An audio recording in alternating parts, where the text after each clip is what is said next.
First of all, how many deputies do you have?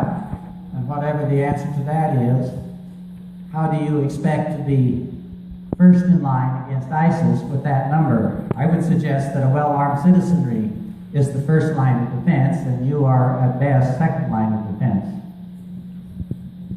I believe that question was directed to you, Sheriff Blackburn, and we'll give you an opportunity with a different question for another minute. First of all, sir, I agree with you. The first line of defense is a good citizen.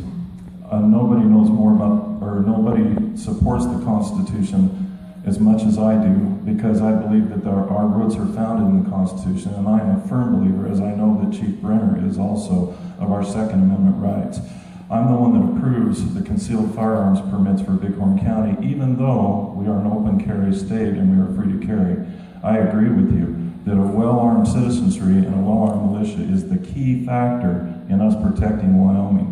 But in the meantime, before that gets there, when 911's dialed, before those citizens are mustered, which I do believe in that as well, I'm going to be heading my 11 deputies, including myself, with everything we've got to defend the citizens of Bighorn County to the very extent, including laying down our lives, like those who have gone before us, to keep our country free. And I honor our brave men and women of the service, and I honor the brave men and women of law enforcement, of the Grayville PD, of the Basin PD, of the Lovell PD, and of the Byron PD, and the Bighorn County Sheriffs, and also an element that we do often forget, and that's the deputies of the Bighorn County Detention Facility. Thank you.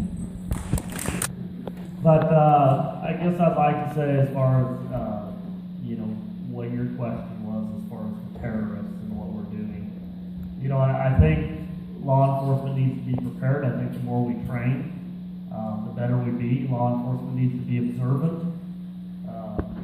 We get what a lot of people may consider silly calls every day if somebody sees a fuel truck parked in the wrong spot in town, but they still call us, and when they feel stupid for calling us, I tell them that, it's better to be safe than sorry. I mean, who's to say a terrorist won't come and try to strike a small town because of the lack of resources we have?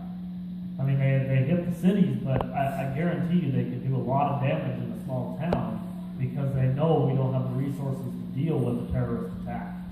So in our department, all we can do is train, be observant, and do our best to protect the citizens.